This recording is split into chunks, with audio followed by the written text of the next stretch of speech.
திருவள்ளுவரின் வழியில் வாழ்ந்து வாழ்வின் உன்னத நிலையினை அடைய திருக்குறளோடு நாம் என்னும் இந்த நிகழ்விலே இணைந்திருக்கின்ற உங்கள் அனைவருக்கும் முதற்கண் வணக்கம். குறள் எண் 234, அதிகாரம் புகழ். கபோத கீதம் என்னும் காவியத்திலே சொல்லப்பட்ட ஒரு நிகழ்வு.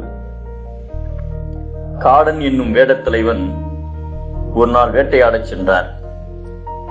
அரிய வகை பறவைகளை பிடிக்க முயற்சி செய்து நாள் முழுவதும் ஒன்றும் கிட்டாமல் கடைசியில் ஒரு புறா அவரது வலையிலே அகப்பட்டது.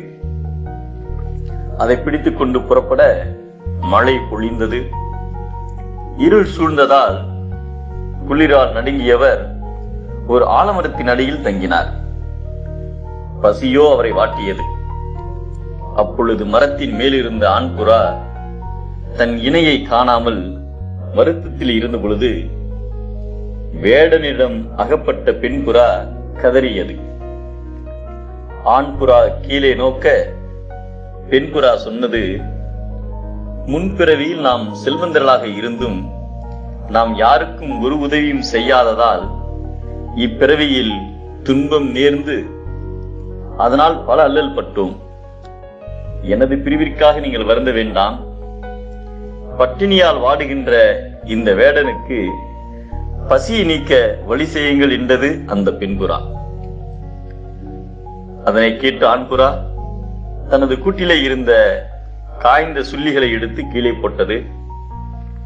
அதில் அந்த வேடன் குளிர்காய தீயை மூட்ட தன் தசையை தின்று வேடன் பசி தீர்க்கட்டும் என்று அத்தீயில் பாய்ந்து இறந்தது.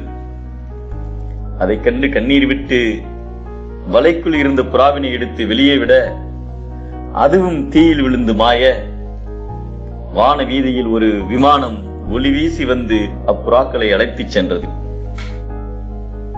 இவ்வுலகில் நெடிய புகழ்பட வாழ்ந்தால் தேவலோகத்தில் வாழ்கின்றவர்களை போற்றாது புகழ் மனிதனையே இந்த உலகம் போற்றும் என்பதை நிலவரை நீல் புகழ் ஆற்றின் புலவரை போற்றாது புத்தேல் உலகு என்கிறது நம் திருவள்ளுவம். நீண்ட புகழை அடைவோம், உலகில் என்றென்றும் நிலைத்து நிற்போம்.